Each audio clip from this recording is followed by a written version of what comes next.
Manila Broadcasting Company. DZRH, member, kapisanan ng mga broadcaster ng Pilipinas.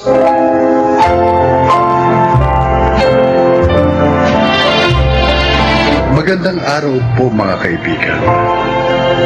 Maririnig natin ang kwento ng isang ina na sinubukang protektahan ng kanyang anak mula sa katotohanang tudurog sa kanyang puso at pagkatao. Siya ay si Adelaida.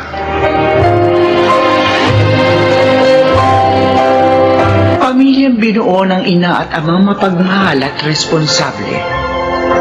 Ito ang uri ng pamilyang pinangarap ko para sa akin nag-iisang anak. Ito rin ang uri ng pamilyang kinamulatan niya. Ngunit, totoo nga ang kasabihan. Walang lihim na hindi nabubunyag.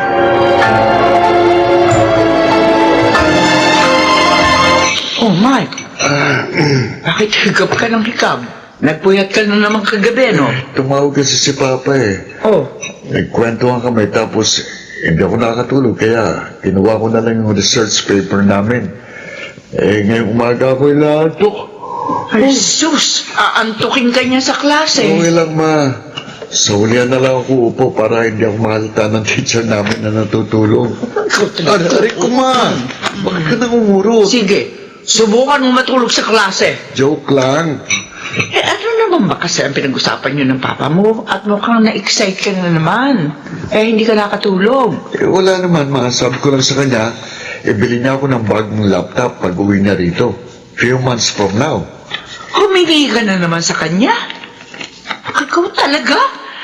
May laptop ka ba naman Bibili ko lang niya last year. Naglalambing lang naman talaga ako kagabi kay Papa kaya pumayag naman siya. So, wala na akong magagawa. Kakaya na sa papa mo. Bakit naman ako mahiya sa kanya? Papa ko siya, ma. Kaysa naman humingi ako sa ibang tao, di ba? Mas mainam lang sa sarili kong ama ko humingi.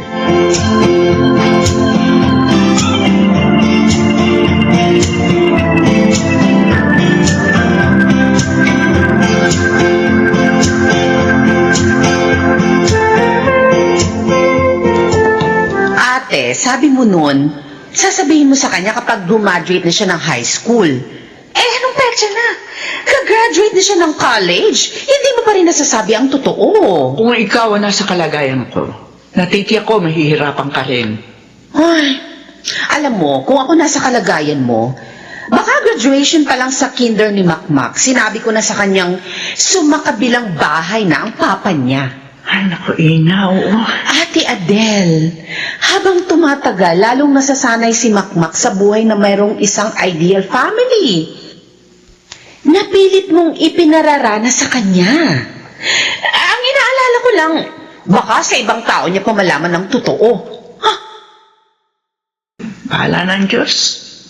Kung dumating ang panahon yun, di, haharapin ko na lang. Pero sa ngayon, hindi ko talaga kayang saktan ng anak ko. Hindi ko kayang pagmasdan ng mukha niya. Habang pinagtatapat ang isang malungkot na katotohanan.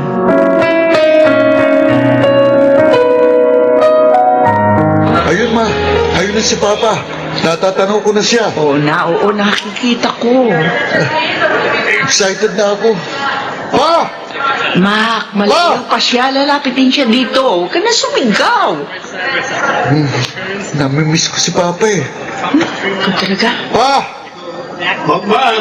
Ay, naku. Sige na nga. Salubungin mo na. Tulungan mo siya sa mga bitbit niya. Oo. Pa! Pa! Naku, lalo kaya atang tumangkas. Mas matangkad na ako sa'yo. Akin itong mga gamit mo. Itong bag ko na lang. Ako na itong iba. Mabigat tong bag na to. Pa! Andito na si Papa. Oo.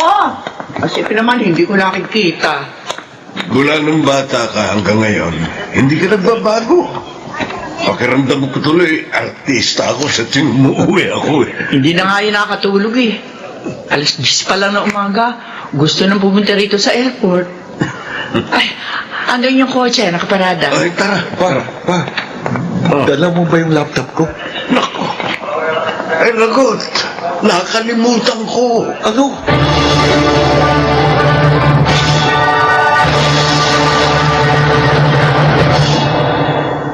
Ikaw lang ang hinihintay ko, Adelaida. Kung gusto mo nang sabihin sa kanyang totoo, tutulungan kitang magpaliwanag. Kuya, natatakot ako. Ay, Wala ka namang pamilya. Hindi ba pwede magpanggap ka na lamang na tatay niya habang buhay? sa totoo lang, sa ganitong edad, naiisip ko, paano kung bigla akong magkasakit o kaya atakihin? Paano kung bigla akong mamatay? Tatanggapin kaya ako sa langit ngayong halos 2 dekada akong nagsinungaling sa isang inosenteng bata? Kuya, Nakukonsensya na rin ako sa ginagawa natin kay Makmak. Oo, masasaktan siya. Pero, kahit anong gawin natin pagpapanggap, hindi na natin mababago ang katotohanan, Adelaida.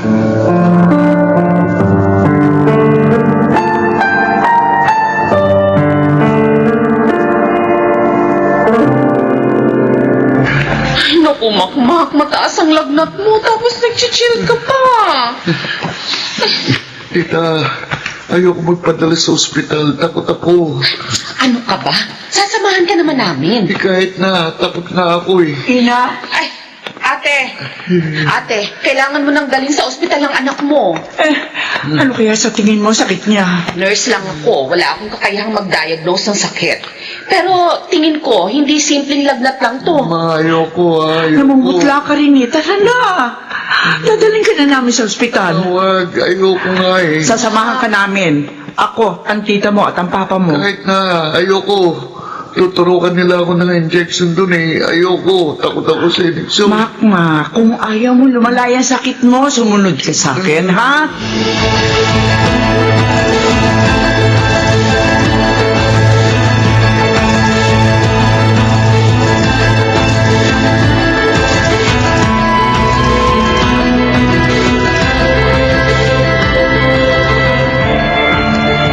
Wala isa man sa atin na may type ng dugong kailangang isalin sa kanya, Adelaida. Ito na yata ang panahong hinihintay nating lahat. Dumating na. Ate, anong plano mo? Kailangan na ni Makmak na masalinan ng dugo. Ina, samahan mo ko. Ha? Saan tayo pupunta? Pupuntahan natin ang ama ng anak ko.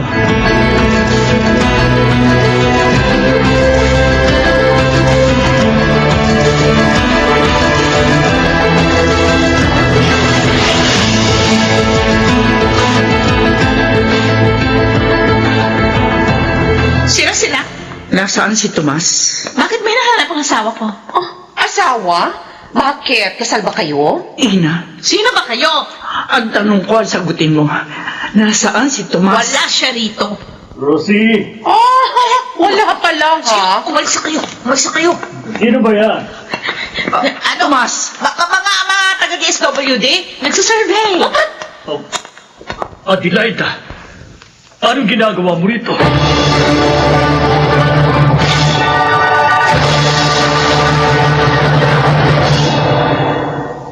Oh, nahiga ka rito. Dandahan. Okay na ako, tita. Thank you.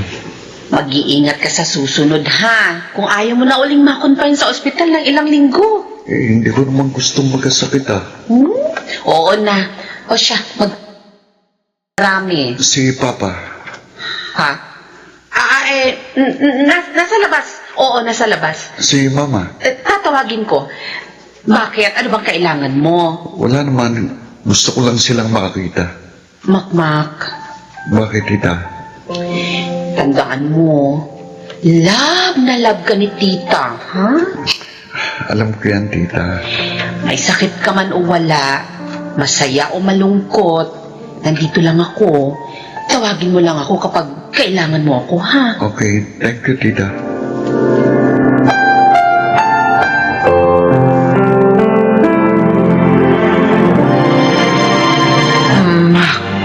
Anak, Ma?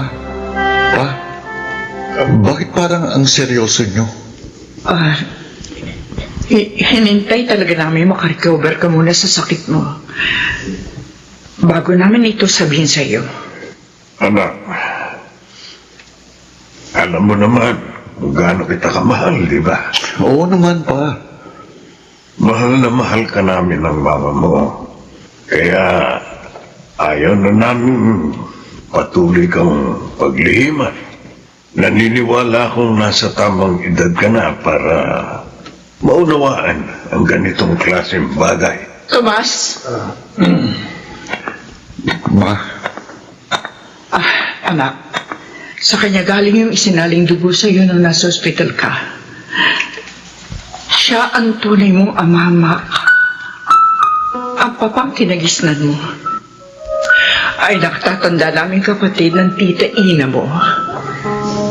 Patawarin mo sana kami kung itinago namin to sa iyo ng napakahabang panahon. ikaw palang totoo kong tatay. Medyo mas bata ka palang tingnan sa personal. Anong ibig mong sabihin, Ma? Alam ko na po ang lahat. Matagal na. Paano? High school pa lang ako, alam ko na. Hinihintay ko lang talagang sabihin niyo sa akin ng totoo. At hinihintay ko rin makita siya ng personal. Anak, Huwag mo kong tawaging anak. Oo, nabuo ako dahil siya, pero hanggang doon lang ang pagiging ama mo sa akin. Si Papa Bert pa rin ang itinuturing kong ama.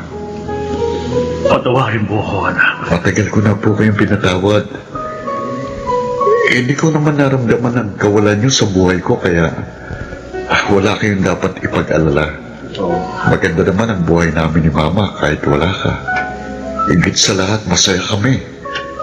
Sana ikaw din at ang pinili mong pamilya.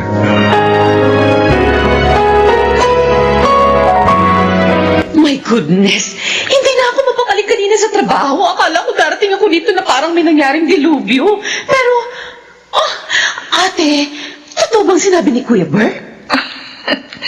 Alam mo, kahit ako, hindi rin ako makapaniwala. Ay, para ako nabunutan ng tinik sa lalamuna kanina. Isa lang ang ibig sabihin nito. Lapalaki natin na maayos si Makmak. Alam mo, kuya, yung man takot ko na baka kamuhian niya tayong lahat. Napawi kanina na sabihin niya matagal niya nang alam ang totoo. Ay, salamat sa Panginoon. Dininig niya ang prayers ko. Kahit bira lang ako manalangin. Tita, Ay, Mark! andito ka na pala? Yes! Oo, I'm here. Pa! Hindi pa ba tayo kakain? Gutom na ako eh.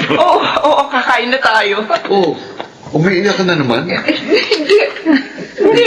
Tita, kanina pa yan umiiyak si Mame.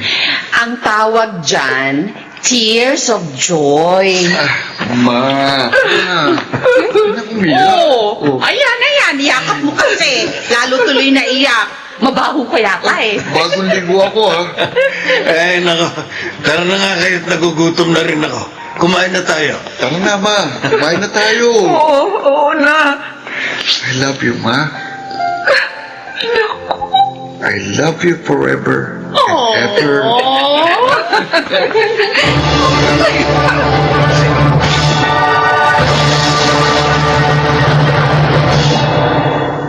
Ilang taon na nakakalipas mula na mangyari yun. Pero hanggang ngayon, sariwa pa rin sa alaala ko lahat. At yan ang pinakamasayang sandali sa buhay ko. Doon ko napatunayang hindi pala ako nagkulang sa anak ko. Naramdaman niya ang pagmamahal namin sa kanya. Kaya hindi siya natinag kahit ng pinakamasakit na katotohanan ang kanyang nalaman. Ako po si Adelaida. At ito ang aking buhay. Madalas, ang mga alalahanin natin ay lumalaki at nagiging higante habang ito ay patuloy nating tinatakasan. Ngunit kapag hinarap natin ito ng buong tapang, malalaman nating nasa isip lang pala natin ang lahat.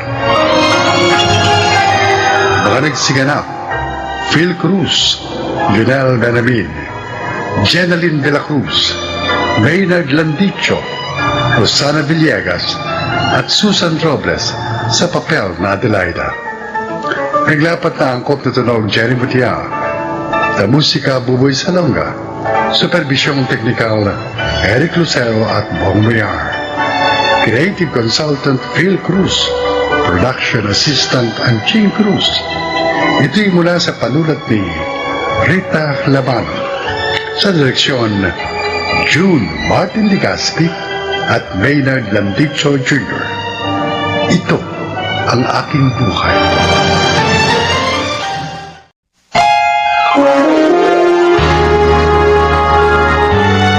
Kauna-unahan sa Pilipinas. Manila Broadcasting Company. DZRH, member, kapisanan ng mga broadcaster ng Pilipinas.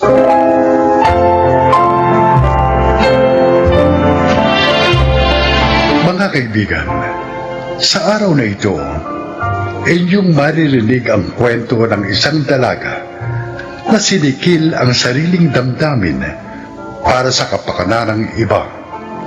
Siya ay si Connie. Sales representative ako ng isang sikat na brand ng women's casual attire na nakapwesto sa isang kilalang mall dito sa Manila.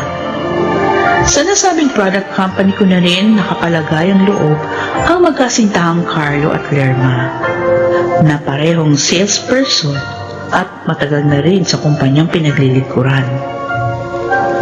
Nang magdesisyon silang pakasal, isa ako sa naging saksi sa mahalagang araw na yon na hindi ko inakalang magpapabago sa takbo ng aking buhay. Talagang hindi na kayo nagpaawat ni Carlo sa pagmamadaling makasal, no? Paano nga? Mabubura na yung edad ko sa kalendaryo. At siya naman talagang burado na nga. Katwiran pa nga niya. Lampas-lampas na nga raw kami sa marrying age. Kaya kailangan nga raw namin maghabol sa pag-aanak. Sabagay, totoo naman talaga yung sinabi ni Carlo. Ang tanong, ikaw friend, hanggang ngayon ba wala pang makisig na bachelor na nag-aangkin ng puso mo? Ay, anong magagawa ko? Wala pang mga signs na merong right guy nga na nakadadana para sa akin. Alam mo, dapat mo kasing gawin, maging big believer ka.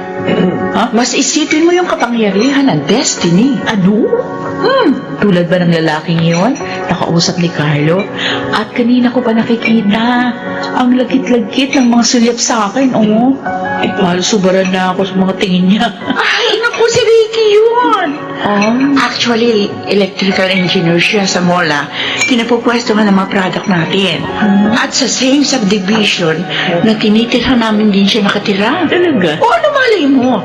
Baka nga siya yung good enough guy na para sa'yo.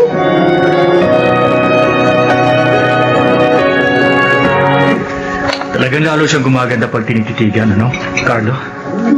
Palagay ko, lalo na sa malapitan. Sa tono mong yan, talagang gusto mo siyang makilala, Ricky. Hindi ko talaga mapapalampas ang araw na to. Hindi ko siya makilala. Hindi na ako mapakali. Halika na nga.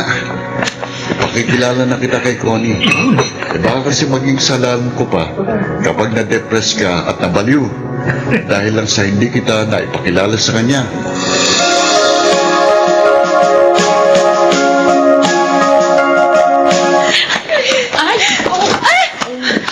Sorry, pasensya na miss. Hindi kita nakitang paparating. Hindi kasi ako nakatingin sa daraanan ko. Sorry talaga. Okay. Sa'yo nga ako nag-aalala. Baka ako nasaktan ka, lalo na buntis ka pa. Okay lang ako. Sige, mauna na ako sa'yo. Sandali lang. Pansin ko kasi umiiyak ka eh. May maitutulong ba ako sa'yo?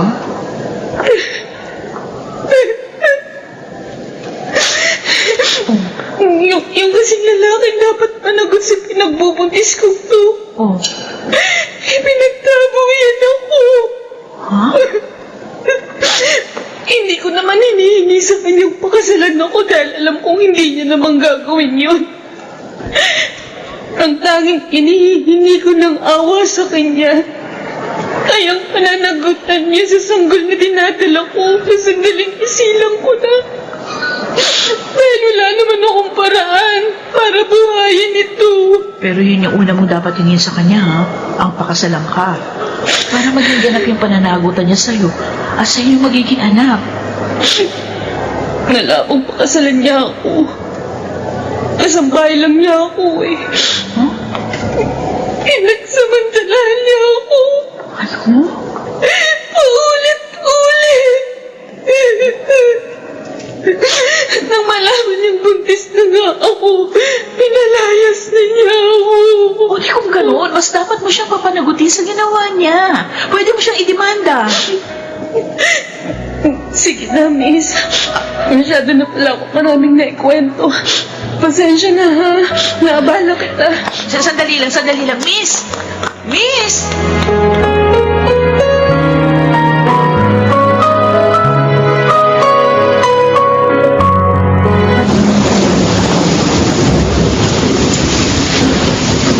Tony, sakay na. Talagang inabangan ko ang oras ng pag-uwi mo. Huwag ka na tumanggi dahil masyadong malala ang problema sa traffic. Oh. Mahirapan ka mag-commute. Lalo na't pabugso-bugso pa ang ulan. So, sa mga dahilan na sinabi mo, talagang wala na akong karapatan na tumanggi para sumakay din sa kotse mo. Ikaw, kung gusto mo pang mapabilang sa mga may stranded sa kalsada sa gabi nito. Okay, ito na nga, oo, sasakay na ako. Okay. Bakit ko naman pipiliing ma-stranded sa gitna ng ulan? Nakakagutom ang traffic, no? Parang gusto ko tuloy maghanap ng cozy restaurant para mag-dinner. Dumadami na yata yung mga demand mo. Kanina, gusto mo lang akong iangka sa kotse mo. Tapos ngayon, iyayaya mo na ako mag-dinner? Well, iyon ang pinakamagandang naisip kong dahilan para mawala ang stress natin sa matinding traffic na to. Siguro naman pagkatapos natin kumain, medyo hindi na masyado matraffic. Again, wala naman akong choice, di ba? Ang lakas ng ulan, ang tindi ng traffic. Higit sa lahat, nandito ako sa loob ng kotse mo. At syempre, lahat ng decision sa iyo. Alam mo, natutuwa ako sa'yo. Ang bilis mong mag-isip.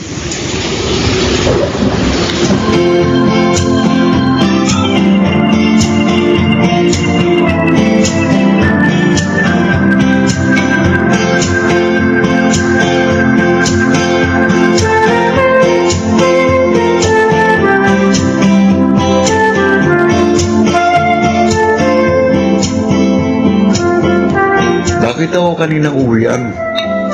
Sumakay si Connie sa kotse ni Ricky. Ay, oo. At alam mo, mukhang seryoso na sa kanya si Ricky. Sila na ba? Sabi ni Connie, pagkaraan na marami na nilang acquaintance dates. May chance, lalo pa nga, palagi raw nagbibiro si Ricky na gusto na siyang pakasalan. Pero ang biro, may halong katotohanan. Baka nga seryoso na sa kanya si Ricky.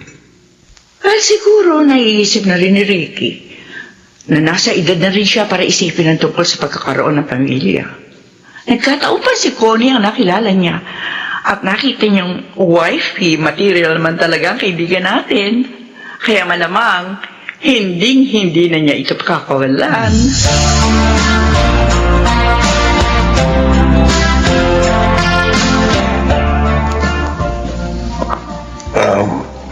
Iha,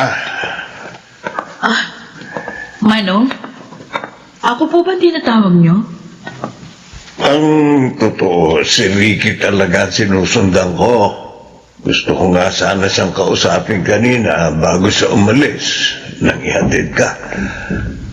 Kaya lang, naduwag ako. Kabisado ko kasing init ng ulo ni Ricky.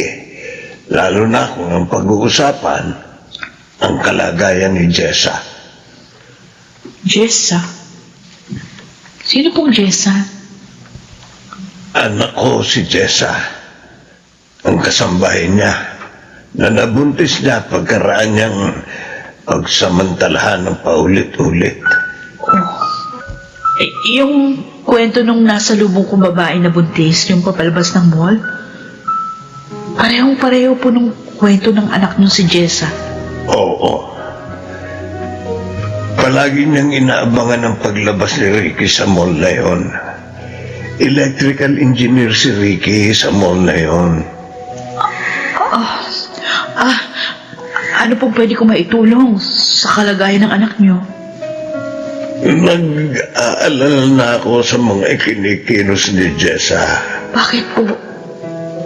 May mga oras na nawawala na siya sa kanyang sarili. Kaya nagpakita na ako sa iyo. Baka sakaling ikaw ang makapagpalambot sa matigas na kalooban ni Ricky. Sa patuloy niyang pagtanggi sa sitwasyon ng aking anak. Nakikiusap ako sa iyo. Awang-awa na ako sa anak ko.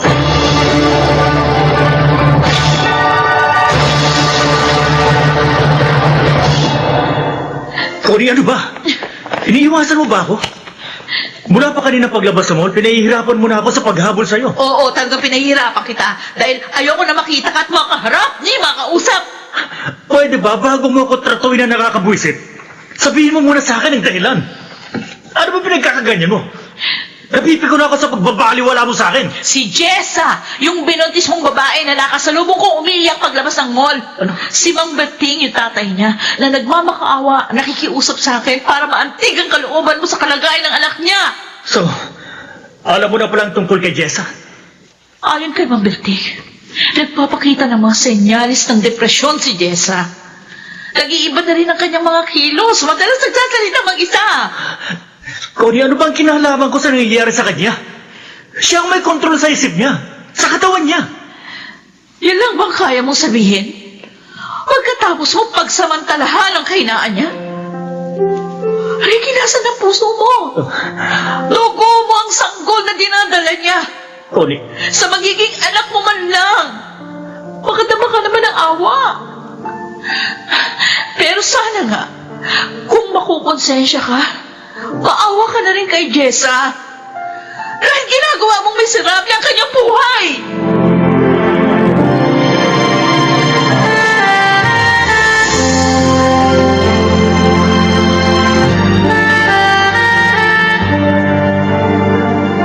Itong muli ko lang nalaman na nag-file ka pala ng leave. O ano, kumusta ka na? I'm okay. Marami lang realizations sa nangyari. Naging guilty tuloy kami ni Carlo. Kasi kami ang dahilan kung bakit kayo nagkakilala ni Ricky. No, wala kayong kasalanan.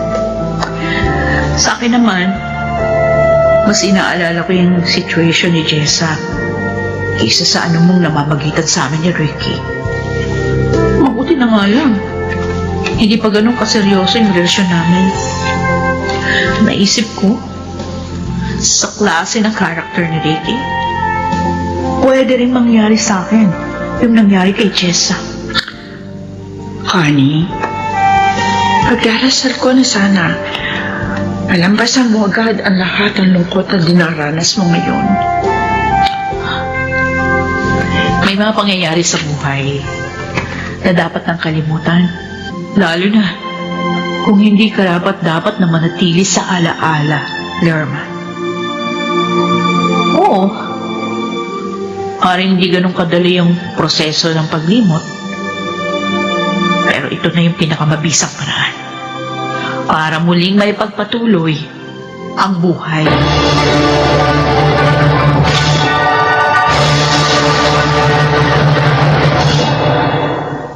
Hindi na nagpakita sa akin si Ricky pagkatapos ng naging argumento namin sa problemang kinasasangkutan niya kay Jessa. Hindi ko na rin hinangad na makita pa siyang muli.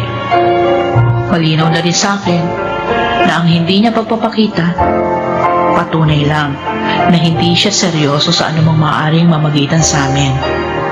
Marami siyang kahinaan na hindi niya kayang paglabanan. Ang pinakamahirap pang unawain, marami siyang pagkakamaling hindi itinuwid. Pero, ang pinakamagandang nangyari sa akin sa hindi na namin pagkakaroon ng ugnayan ni Ricky, muli kong nadama ang kalayaan at katuturan ng buhay. Ako si Connie. Ito ang aking buhay. Sinasadya man natin o hindi, ang intensyong limutin natin ang hindi magagandang kaganapan sa ating mga alaala, ang muling magbubukas ng mga bagong oportunidad ng pag-asa. Mga nagsiganap, Susan Robles, Jeneline de la Cruz, Maynard Landicho, Phil Cruz, Lionel Benjamin, at Rosana Villegas sa papel na Connie. Naglapat ng angkop na tunog Jerry Mutiang, sa musika Buboy Salonga, supervisyong teknikal Eric Lucero at Bong Villar, creative consultant Phil Cruz, production assistant Anching Cruz. Ito'y mula sa panulat ni Sel Barlam, sa direksyon June Martin Ligaspi at Maynard Landicho Jr. Ito ang aking buhay.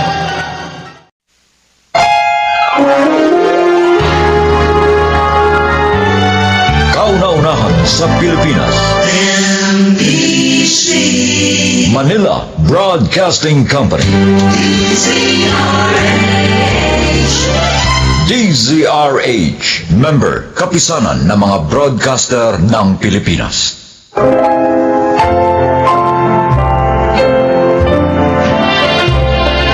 Magandang araw po sa inyo mga giliw naming tagapakinig.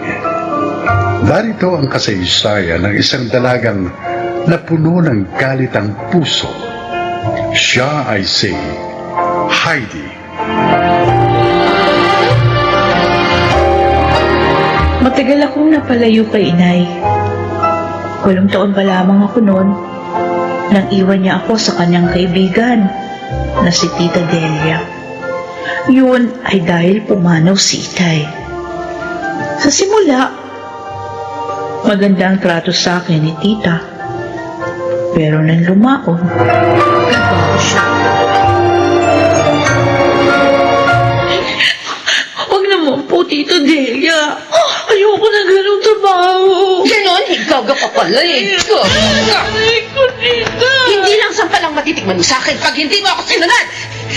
Natatakot po ako magtrabaho sa warehouse. Baka po mabastos ako doon. Tanga! Yung hawak at halik, nakukuha sa paligo yun. At doon, maaari ka makapag-asawa ng mayaman. At mababawi ko ang mga ginastos ko sa pagpapalamon sa'yo. Alalahanin mo, ha? Dito ka tumira sa bahay ko ng mahabang panahon. Matagal na rin hindi nagpapadala ng perang panggastos mo ang nanay mo. Pinabayaan ka na niya. Kaya dapat lang na ngayong malaki ka na. Mabawi ko naman ang kwarta ko. Ipasok niya na lang po akong katulong. Huwag lang po doon. Baka niya na naman. Matigas ka talaga. Ayaw mo? Ayaw mo? Mundita ka? Ano? Ha? Susundin mo ako? O sasabunutan kita hanggang makalbo ka?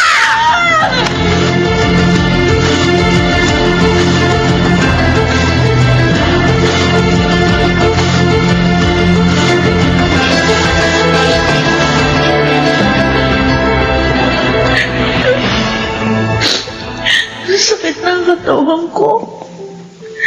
Dahil sa panggugulpi ni Tita Delia.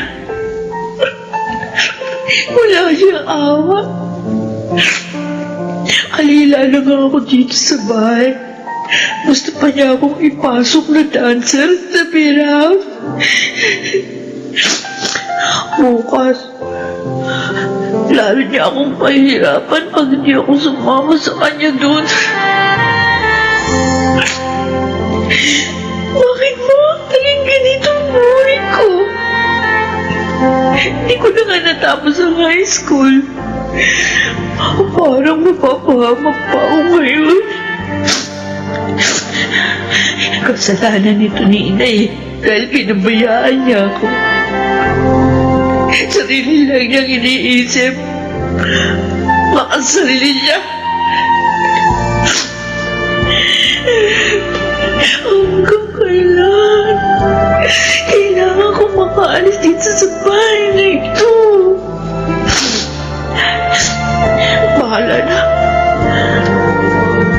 saan ako magpunta. Basta, huwag lang ako magtrabaho sa beer house.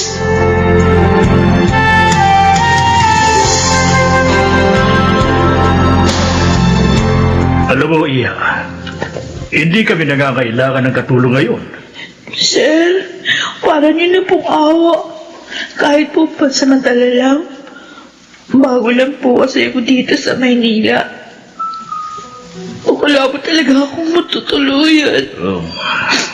Nagsasabi ka ba ng totoo? Opo, sir. Di ba ako nagsisinungaling?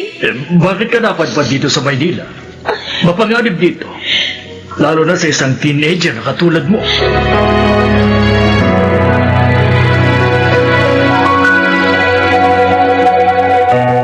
Dalawang buwan na sa iyo, Kuya Romulo.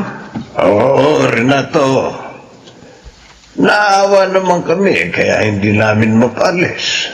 Mabait at masipag naman kasi. Kung talagang totoo ang dahilan niya, kaya napadpad siya dito sa Maynila, nakakaawa nga siya. Palagay ko naman totoo yun. Mula naman nang tanggapin ko siya, wala kaming nawawalang gamit o kahit na ano sa amin. Kuya, ano kaya sa tingin mo kung kunin na lang namin siya? Di ba may dalawa ka ng katulong? Si Mildred na lang, dahil nag-asawa na si Nova. Sabihin mo na sa kanya, Kuya, para bukas, kukunin ko na siya. Para naman hindi na mahirapan si Mildred sa mga trabaho dito.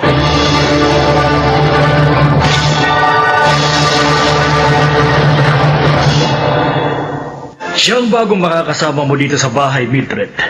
Si Heidi. Heidi, ang katulong namin, si Mildred. Kumusta ka, Heidi? Ang babaeng ito. Heidi, kinukumusta ka ni Mildred?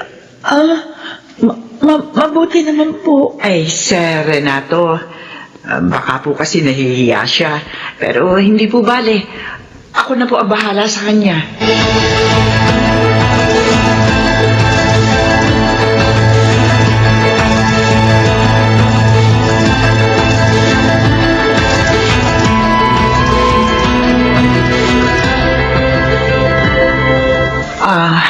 Heidi, pwede ba tayo mag-usap? Pwede naman ho. Ano ba yun? Mula kasi nang dumating ka rito, tahimik ka lang eh. Di naman kasi ako dalahira. Baka lang kasi maaari tayo magkwentuhan dahil magkasama tayo sa trabaho. Ayokong i-chismis yung buhay ko.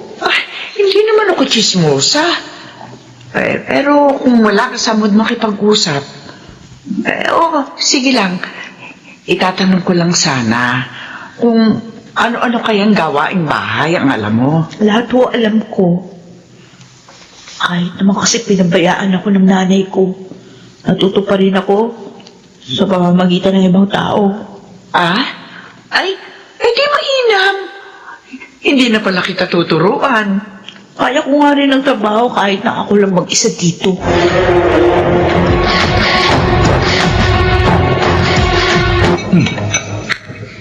Masarap talagang magluto yan si Heidi. Parang mas mahusay pa siya magluto kaysa kay Mildred. You're right, Dad. Kaya lang tingin ko, hindi siya mabait. Bakit mo naman nasabi yan, Walter? Ilang beses ko na kasing nahuli na sinusungitan niya si Mildred. Pero wala namang babagit sa akin si Mildred na ganung mga pangyayari. Para namang hindi niyo kilala si Mildred. Mabait siya, mahaba ang pasensya. Sige. Oobserbahan ko yan si Heidi. Hindi tama na inaabuso niya si Mildred.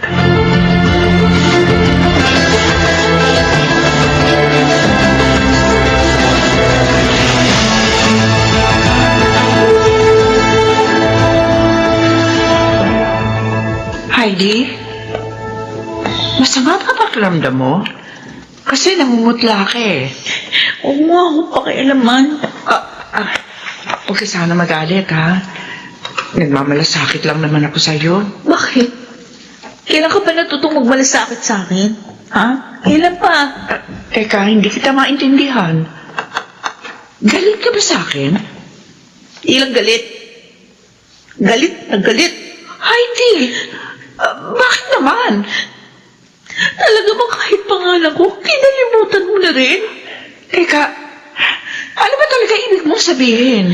Pati pangalan ng anak mo, kinalimutan mo rin? Anong klase kang ina? Heidi, hindi ko nakakalimutan ang pangalan ng anak ko. Oo, kapangalan mo nga siya. Teka, huwag mong sabihin na Ako nga! Akong batang pinabayaan mo. Sama-sama mong kaibigan na si Tita Delia. Oh, anak! Heidi! Ay, naku, Makan. Ganito ko sa'yo. Sarili mo lang iniisip mo. Hindi totoo yan. Hindi totoo yan. Pinabayaan mo akong palamunin at alilain ng masama mong kaibigan. Dahil doon. Kaya pinagmalupitan niya ako. Kaya kahit high school, hindi ko natapos. Gusto pa niya ako ipasok sa biras. Oh, Diyos ko. Hindi ko alam na ginawa niya yun sa'yo, anak. Halos lahat ng kita ko, pinadadala ko sa kanya para mapag-aral ka lang. Sinungaling ka! Nagsasabi ako ng totoo, anak. Alam yun ng Diyos. Hindi kita kailanman pinabayaan.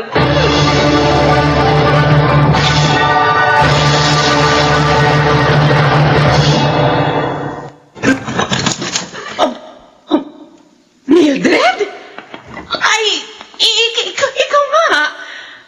Ay, ba't naman mo yung sinabing uuwi ka dito sa probinsya? Nasaan ang anak ko, Delia? Ha? Sabi ko na ako makita siya. Kwan? Nagtanan siya. Oo, nagtanan nga. Matigas kasing ulo ng anak mo. Ayaw makinig. Sumama ba naman sa lalaking may asawa? Ayun, di ko na tuloy alam kung nasa na siya ngayon. Sinungaling ko! Ba't mo ako sinampal? Totoong sinabi ko, malandi ang anak mo. Tumigil ka! Aray ko! Hoy, sumusobra ka na, ha? Ito bang igaganti mo sa akin pagkatapos? Alam ko na lahat, maldita ka! Ang lahat ng pagmamalupit mo sa aking anak at ang hindi mo pagpapaaral sa kanya! Anong... Sinong nagsabi sa'yo ng kasinungalingan yan? Ako, Tita Delia. Oh, Heidi? Nagkita na kayo? Siguro nga. Talagang niloob ng Diyos na magkita kami. Para matapos ng kasamaan mo. Walang niya ka! Napakasama mo, Delia! Hindi ka pala dapat magkatiwalaan! Wala kang kwenta, kaibigan! Patawarin niyo ako. Patawad.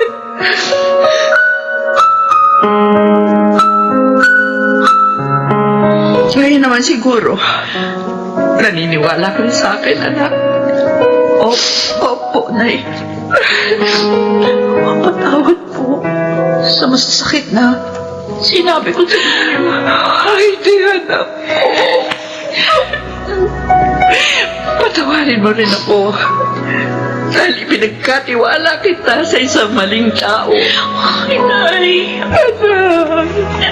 Ang tagal kong pinanabikan na muli kayong mayakap at makasama. Ako man, anak. Ako man. Mula ngayon, hindi na tayo maghihiwalay. Anak ko. Hindi na.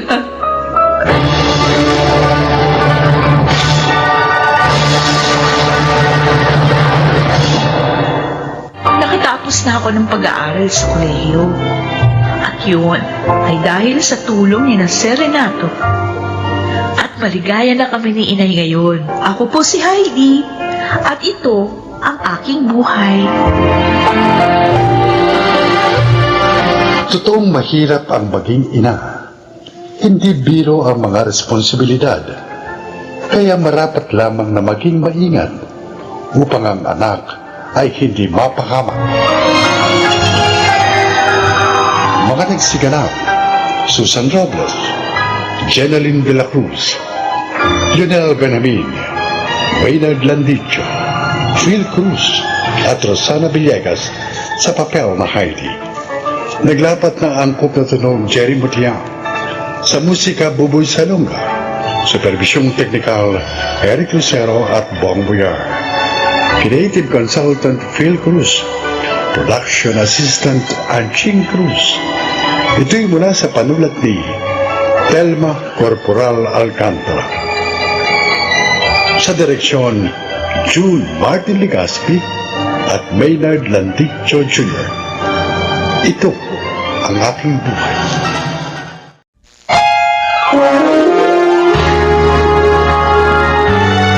Kauna-unahan sa Pilipinas. Manila Broadcasting Company. DZRH, member, kapisanan ng mga broadcaster ng Pilipinas.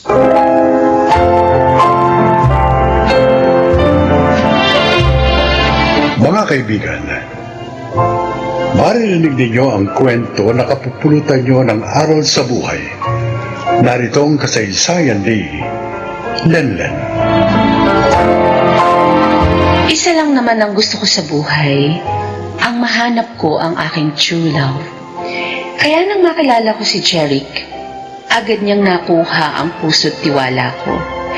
Siguro dahil sa malambing na personality at kanyang mga mabulaklak na pangako sa akin. Pinili ko siya sa pag-aakalang siya na ang aking true love. Ngunit may pagkakataon talagang nagkakamali tayo ng ginagawang desisyon sa buhay. Oh, mahal, bakit hindi ka pa kumakain? Feeling ko may problema ka. Ayaw mo lang sabihin sa akin. Natatandaan mo ba yung gabing sinuko ko sa iyo ang virginity ko? Oh, bakit? Jeric, hindi pa rin ako dinadatnan ng monthly period hanggang ngayon eh. Ganun ba? Oo. Pero natatandaan ko ang sabi mo sa akin, hormonal imbalance ka at normal lang sa'yo na minsan madelay. Hindi Jeric. Iba eh. Iba ang feeling ko. Palaging masama ang pakiramdam ko tapos minsan naduduwal din ako. Ayoko din kumain ng usual na kinakain ko. Tapos, para ba akong naglilihi? Ha? Buntis yata ako eh. Since hindi naman tayo protected nung gabing nagsiping tayo. Nag-pregnancy test ka na ba? Hindi pa. Subukan mo munang mag-test. Pero sana hindi ka mag-positive. Paano kung positive? Anong gagawin natin? Ikaw, anong plano mo sa akin? Pananagutan mo ba ako?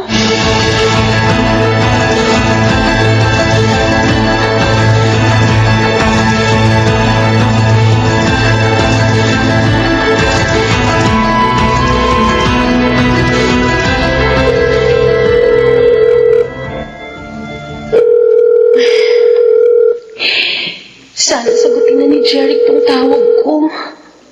Sana mali yung inala ko, pinagtataguan niya ako. My God, Jeric, sobra mo akong pinag-alala. Kanina pa ako text sa'yo, tapos nakailang tawag na rin ako. Nag-message pa nga ako sa'yo sa Facebook eh. Hindi ka naman nagre-reply, bakit ba? Pasensya ka na. Busy lang kasi ako eh. Kahit na ba busy ka, hindi pa rin katwiran na hindi ka magpaparamdam sa akin. Ano? Nabasa mo ba yung mga messages ko? Nabuntis ka? Oo, nabasa ko. So ano na? Anong gagawin natin? Anong plano mo? Pananagutan mo ba ako? Hindi ko alam, Helen. Ang totoo niyan, hindi pa ako handa sa ganyang responsibility. Ano? I'm sorry. Oh, hello? Hello, Jeric? Hello? Pinabaan niya ako ng phone. Ito na yung kinatatakutan ko.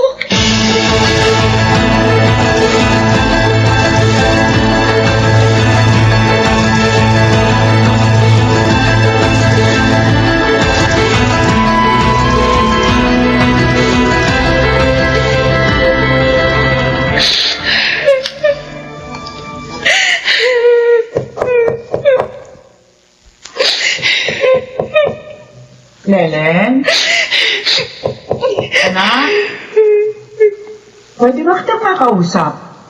Importante lang. Ma? Pasok po kayo. Hindi po nakalak yung pinto. Kaya ka pala nagkukulong dito sa kwarto mo dahil umiiyak ka. Bakit? Hindi ba siya nagpaparamdam sa'yo?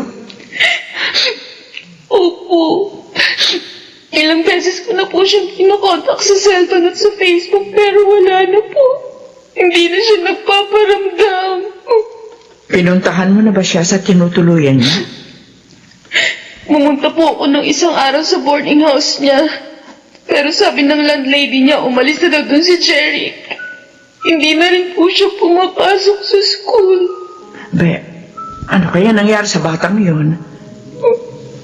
Eka, anak, baka naman ayaw na niya sa'yo. Baka gusto na niya makipag-break sa'yo. Lelan, anak, kung hindi na siya nagpaparamdam sa'yo, isa lang ang ibig sabihin nun, gusto niya ng space. Ngayon, kung makikipag-break siya, wala ka magagawa kundi tanggapin yun. Makakahanap ka pa ng higit pa kay Jeric. Pero ma, hindi niya ako pwedeng hiwalayan. Bakit? Nagbabala ka bang maghabol sa kanya? Len, wag na. Kakawawain mo lang ang sarili mo. Ma, Kasi ano? May problema po ako. Anak? Buntis ako. Si Jeric, nabuntis niya po ako, ma. Sorry.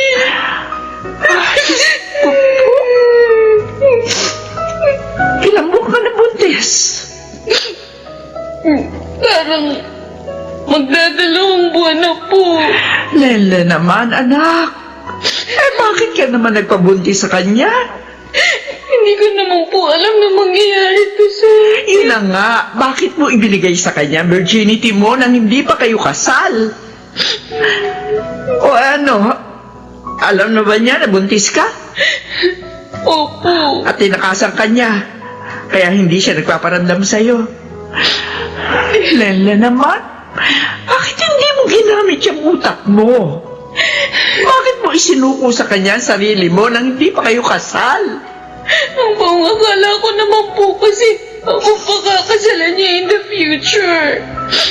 Naniwala po ako sa mga sinabi niya na ako lang pong babaeng mamahalin at pakakasalan niya.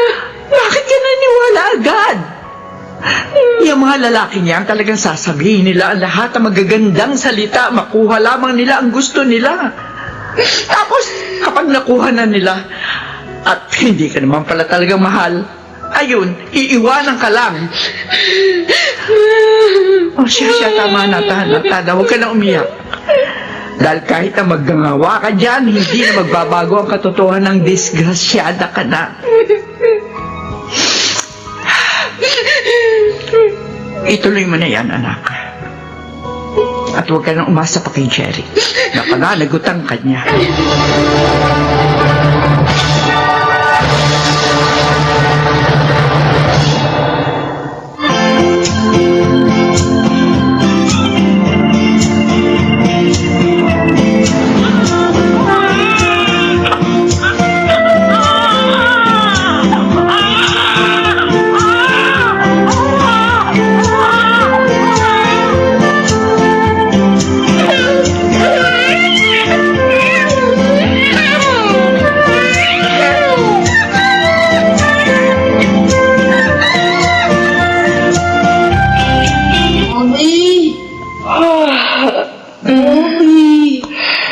Di ka pa natutulog. May pasok ka pa bukas sa school, remember? I cannot sleep. Halika nga dito. Tabi ka sa akin. Hihimasin ko ulit yung tenga mo para makatulog ka kaagad. Mommy, Bakit, anak? sa Friday pala, meron kaming activity. Kasama daw po yung mga daddy. Baka naman Pwedeng mami na lang. No. Daddy kailangan, sabi ni teacher. Eh, di magdadamit na lang akong panlalaki. Kunyari, ako daddy mo. Mami, ang corny. Nakatapsayin ako doon nila bot-bot. Eh, di sisitahin ko yung bot-bot na yan. Mami, diba? Meron pa po akong daddy. Oo naman. May daddy ka pa. Kaso, matagal na siyang wala. Hindi na po siya babalik. Hindi na, anak. Okay, kids. Nandito ng parents nyo, so kailangan behave, ha? Anyway, we will start our activity for today. Thank you, parents, for accompanying your child for today's activities. Anak, ituro mo nga sa akin mamaya kung sino yung bot-bot na madalas makasal sa'yo. Opo, Mami. Good morning, Miss Polancio. Morning. I'm looking for Lenlen and Sino ba dyan? Ano po sila? Doon po sila. thank you very much. Okay, nandito na rin palang parent ni Botbot. Sir, dito po kayo maupo ni Botbot. Thank you. Sino sa kanila, anak? Sino dyan si bot-bot? Ayun po, ayun si Bot-Bot. Yung kalbong classmate ko. Saan? Good dating. Oh my God. Bakit po, Mami? Kailangan na nating umalis, anak. Bakit po? Magsisimula na po yung activity. Huwag na tayong I'm sorry. umalis. Sorry, anak. Pero magpaalam na tayo sa teacher mo. Sumama kasing pakiramdam ko eh. Need kong pumunta sa clinic, okay? Tara na. Okay.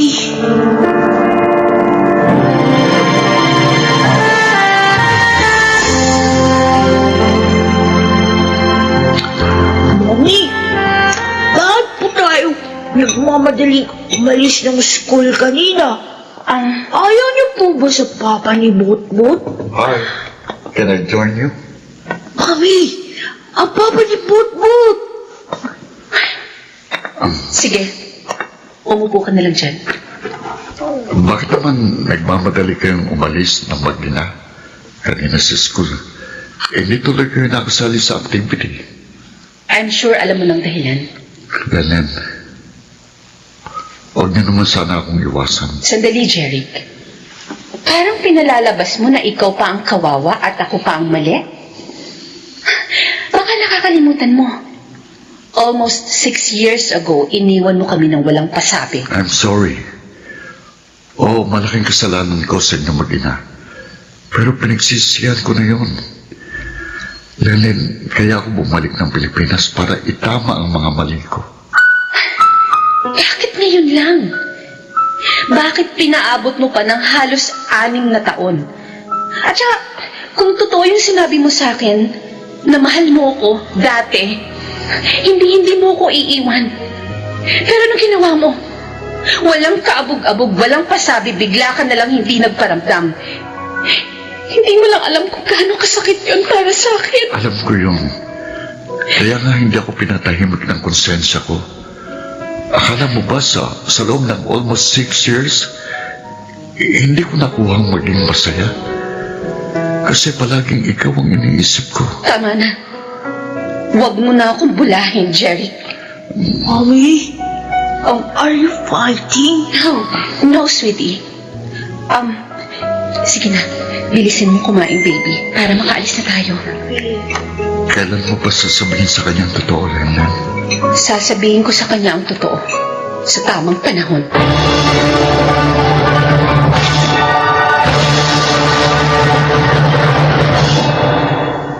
Jeric, hindi ba si Lenlen yun? Oo, siya nga yun. Ipiniliwanag mo na ba sa kanyang lahat? Hindi pa kami nakakapag-usap ng matagal, pero Terence, matagal ko nang gustong sabihin sa kanya na mahal ko siya. Baka ito na yung tamang pagkakataon, insan. Dali, puntahan mo na siya. Alam kong maiintindihan ka niya once na naipaliwanag mo na sa kanya ang lahat.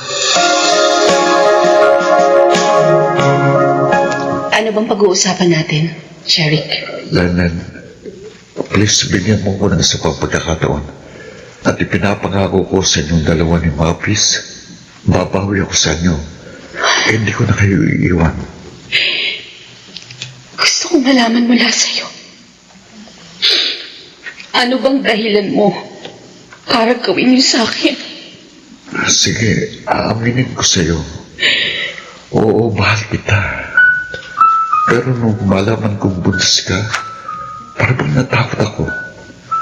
That time, na-realize ko na hindi pa ako handang maging tatay. Gusto kong tuparin yung mga pangarap ko. Kaya nag-decision ako. Naiwan ka ng walang pasabi. Pero binala ko rin ang balikan kayo ng anak natin. Kaso hindi mo ginawa. Dahil natakot ulit ako. Dahil siguradong pagkabuhi mangingibabaw sa'yo dahil sa ginawa ko. Kaso, hindi ko rin yung natiis. Bukod sa maraming taon akong hindi pinatahimik ng konsensya ko, palaging ikaw pa rin ang nasa puso at isipan ko.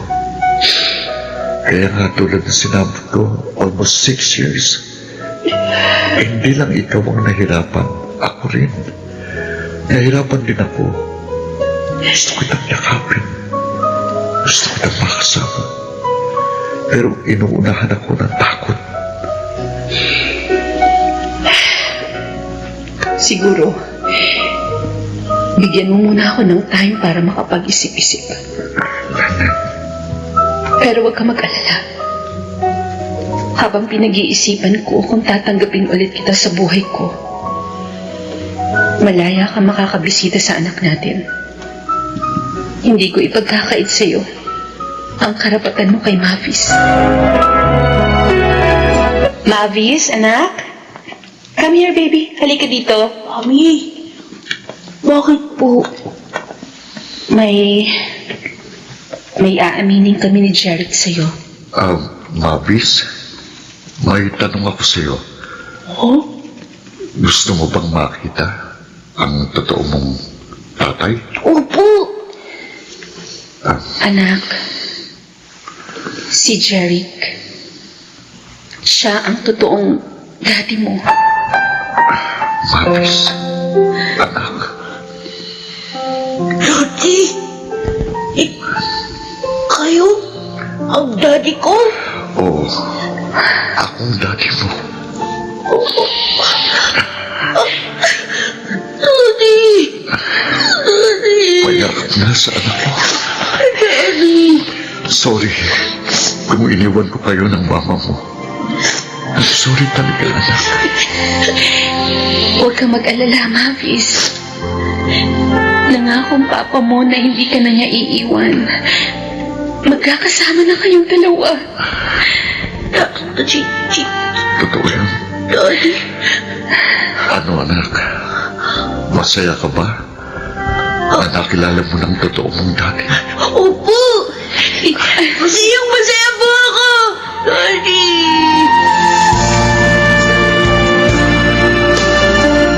Mabilis ako natanggap ni Mavis. Salamat sa Diyos. At salamat din sa iyo, Lenlen. Kasi pinalaki mo ng maayos ang anak natin. Masaya ako para sa anak natin. Alam mo ba, matagal na niyang gusto magkaroon ng ama. Naaawa nga ako sa kanya noon kasi palagi kanyang tinatanong sa akin. Naiinggit daw siya sa mga kaklase niyang may mga tatay. Ngayon, hindi na siya maiinggit. Kasi nandito na ako. Jeric,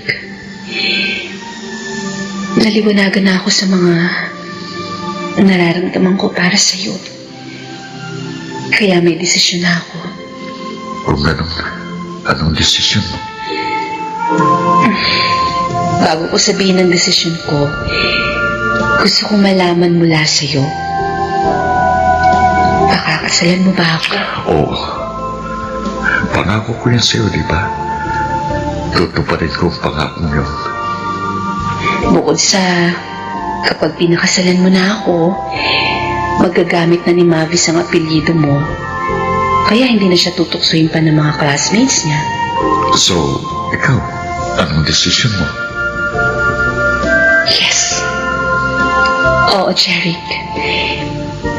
Tinatanggap na ulit kita sa buhay ko.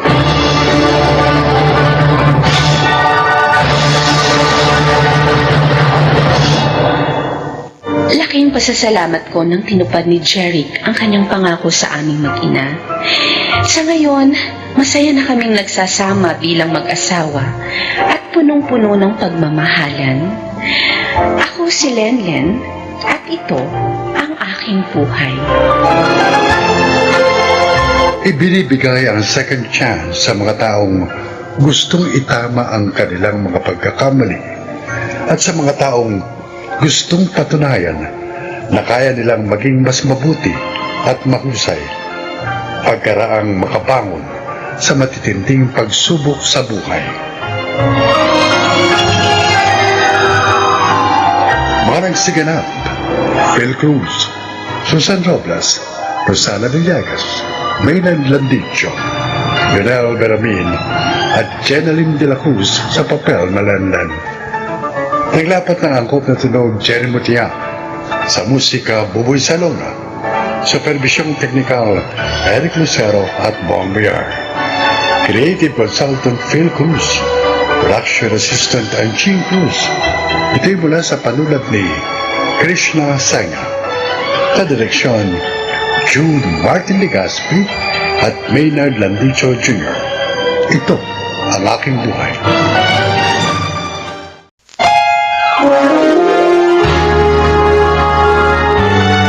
Kauna-unahan sa Pilipinas. Manila Broadcasting Company. DZRH, member, kapisanan ng mga broadcaster ng Pilipinas.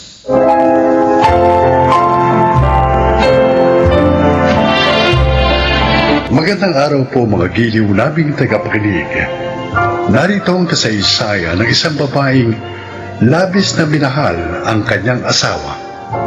Siya ay si Lourdes. 7 taon ang tanda sa akin ni Wilson. Ganun pa man, teenager pa lang ako. Minahal ko na siya ng sobra. At yun, ang hindi ko na itago kay Daddy. Congratulations, Wilson!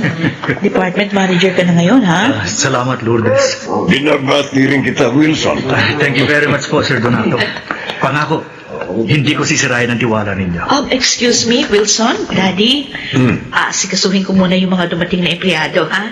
Sige, anak. Nahihiya po ako sa inyo, sir. Binigyan niyo pa ako ng special dinner. Well, treat ko yan sa'yo, iho. Dahil sa pagiging masipag at tapat mong empleyado ko for 12 years. May ba ako? Bakit nga ba hanggang ngayon na hindi ka pa nag-aasawa? Kaya mo namang bumuhay na ng pamilya. Wala pa naman akong girlfriend, sir. Isa pa, marami pa akong pangarap sa buhay. Tulad ng ano? Gusto kong magkaroon ng sariling negosyo para mabuhay ko ng maginawa ang pamilya ko. Yung babaeng pakakasalan ko. Hanga ako sa pananaw mo. Kaya lang, kulang pa yung ipon ko para sa negosyong gusto ko. Magkano naman ang kulang? Mga 300,000 pa. Maliit lang pala. Pero hindi madali mangutang, sir. Mahihiramin kita. Hindi po kayo nagbibiro? Hindi binibiro ang ganitong bagay, Wilson. Maraming salamat po, sir. Pangako, oras na kumita kagad ang bubuksan kong business, babayaran ko kagad kayo. Kaya lang, lahat ng pera ko, inilalaan ko kay Lourdes. Ang gusto ko kasi, mapabuti siya kahit wala na ako. Ang totoo nga, gusto ko mag-asawa na siya. Pero wala pa ho siyang nobyo. Pero, may mahal na siya. Matagal na. At ikaw yun, Wilson. Sir Donato? Mahusay pumili ang anak ko. Dahil bagay kayo. Responsible at masipag ka. At ang aking anak naman, isang responsableng babae. Magiging mabuting asawa siya sa'yo.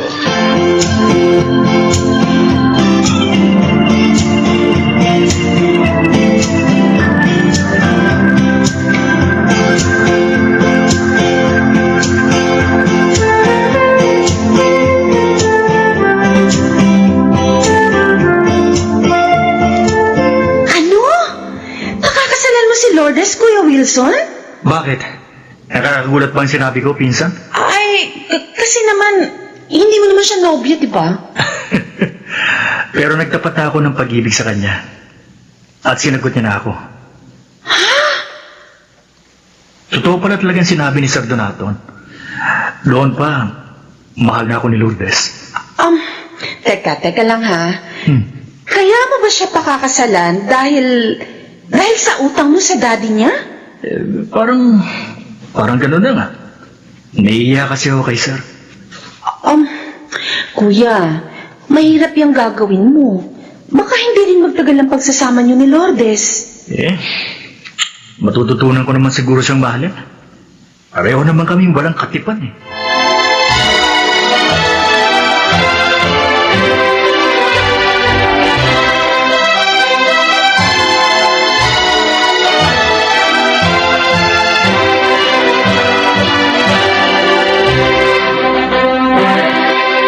Congratulations, Wilson. Lourdes. Thank you po, Daddy Donato. Thank you, Daddy. O ngayon, pwede na ako mamatay. Panatag na ako. Dad, huwag mo naman sabihin yan. Dahil may mag-aalaga na sa'yo, anak. Hindi ka na mag-iisa. Oh, Dad, ayoko marinig yung salita ng ganun. Siya nga naman ho. Makakasama pa namin kayo ng matagal. Kung sa bagay, dapat nga pala, bago ako mamatay, makita ko muna ang aking magiging apo sa inyo.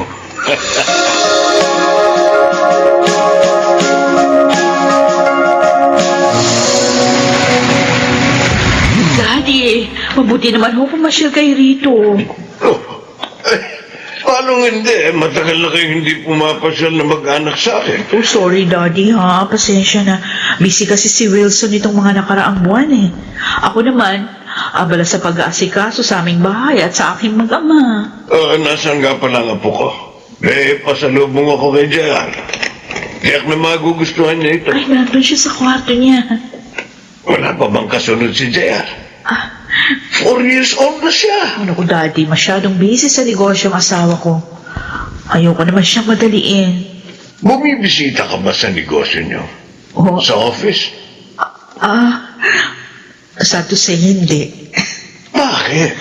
Dapat bilang asawa ni Wilson, alam mo rin ang tungkol sa negosyo niya. Alam ko naman ho yung tungkol sa negosyo niya.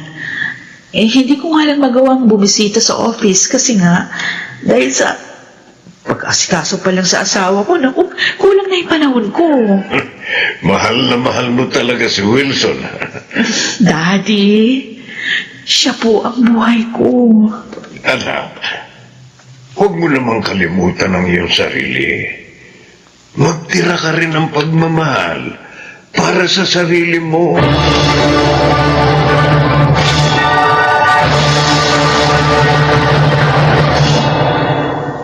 Babe, nagustuhan mo ba yung dinner na inihanda ko? Oo naman. Gustong-gusto, Sofia. Busog na ako eh. At mamaya, bibigyan naman kita ng isang masarap na tulog. Ganito dapat inaasikaso isang pagod na businessman. Alam mo yan ang gusto ko sa iyo eh. Mahusay ka ng katuwang sa negosyo. Mahusay ka pang magpaligaya. Hindi katulad ng asawa ko. Puro bahay lang nga lang. Hindi pala ako maalalayan sa opisina. Ay, gano'n naman pala eh. Bakit ka pa nakikisama sa kanya? Hiwalayan mo na siya at magsama na tayo. Hindi ganun kadali yun, Sofia. May utang na loob ako sa daddy niya. Oh, pero di ba bayad ka na sa hinara mo doon sa matanda? Oo, matagal na. Ay, di pwede mo nang iwan yung anak niya. Gusto ko, kung iiwan ko si Lourdes, yung may dahilan. Ayoko masira ako sa mga tao. Lalo na sa mga koneksyon ni Daddy Donato. Teka. Alam ko na. Alam ko na kung anong dapat natin gawin. Paano? Sa paraang naisip ko, siya ang masisira sa mga tao. At ikaw ang siyang magiging kawawa.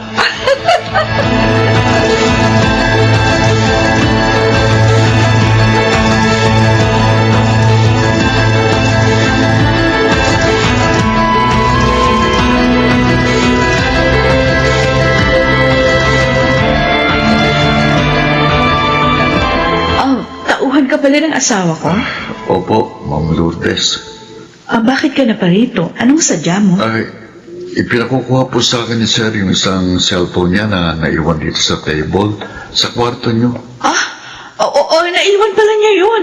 Hindi ko napansin. Ayan, hindi ko tuloy nahabol sa kanya. Sandali lang ha, kukunin ko sa loob ng kwarto. Ay, nako. Tiyak na namumroblema si Wilson na yun.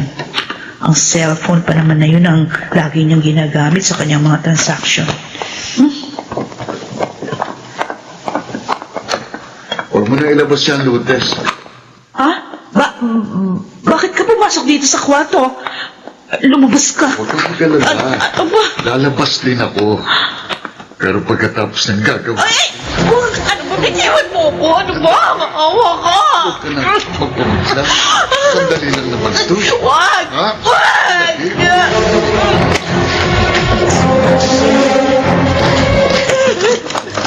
Anong ibig sabihin ito? Wilson! Ginahasa ako dito tawin mo! Lourdes, huwag ka na magkaila sa asawa mo. Sabihin mo na sa kanya lahat para makapagsama na tayo. Walang iya ka! Siya! Wala tayong relasyon! Ginahasa mo ako! Hindi ko akalaing magagawa mo sa akin to, Lourdes. Maniwala ka sa akin, Wilson! Hindi ko nga kilalang taong ito eh! Wala kaming relasyon! Umayos ka sa harap ko, mga hayop! Anong kaguluhan ito? Daddy! Siya dito na ako. Anong ibig sabihin nito, anak? Bakit wala kayong damit ng lalaking ito? Ano? Pinagtaksilan ako ng anak ninyo. Nauli ko sila ng lalaking ito. No! At dito pa sa kwarto namin. Daddy! Hindi ko kayang gawin yun sa asawa ko! Dumating dito ang daddy na yan! Tauhan daw siya ni Wilson! Pinakukuha yung cellphone! Kaya pumasok ako sa kwarto! Tumigil ka! Hindi ako naniniwala sa'yo. Ituloy mo, anak. Pero sumunod sa akin yung lalaki yan eh! Pinagsamantalahan niya ako! Dapat tumawag tayo ng pulis. Oh, Lucas! Lucas! Tumawag ka ng pulis. Dali! opo, sir. Kailangan maimbestigahan at makulong ang taong ito. Sandali lang. Wala sa usapan natin ito, Wilson. Ano? Ay, Anong usapan ang sinasabi mo? Ha?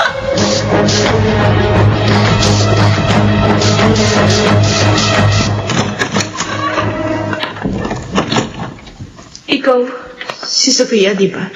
Ako nga. Sino ka? Walang niyo ako. Ay, walang iya kang magpasluma ka. Sino ka ba sampalin ako? Alam mo ba, pwede kitang kasuhan? Ako ang magredemanda sa'yo.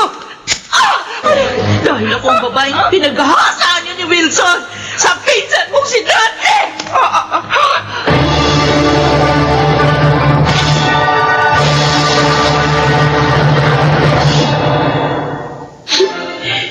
Ate Lourdes. Joanna, hindi ko akalain. Magagawa sa akin ito ng pinsan mo. Pinahal ko siya ng lubos. Napakasama niya.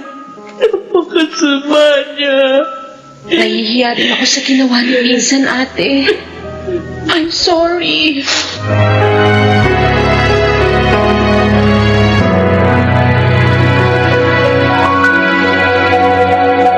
Lourdes! Lourdes, patawarin mo na ako. Pakiusap. Alang-alang ba na sa ating anak? Matatanggap ko sana. Kung hiwalayan mo ko at ipagpalit sa iba. Pero ang ipaghasa pa ako para magmukha kang malinis. Kalabisan na yun, Wilson. Pagturusahan mo ang mga kasamaang ginawa mo.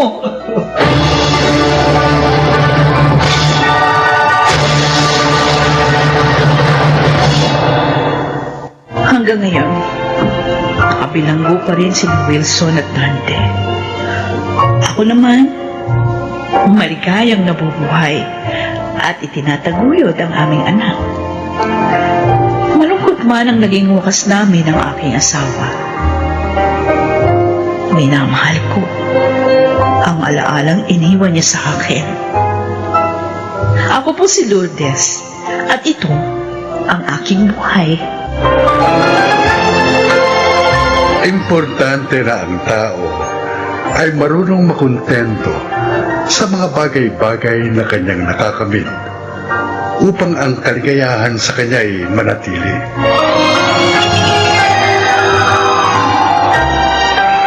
Mga nagsiganap, Lionel Banamin, Maynard Landicho, Jeneline de la Cruz, Susan Robles, Phil Cruz, at Rosana Villegas sa papel na Lourdes. Naglapat ng angkop na tunog Jerry Mutia. Sa musika, Buboy Salonga. Supervisyong teknikal, Eric Lucero at Bong Muyer. Creative consultant Phil Cruz.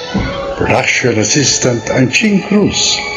Ito'y mula sa panulat ni Elma Corporal Alcantara. Sa direksyon, June Martin Legaspi at Maynard Landicho Jr. Ito ang aking buhay.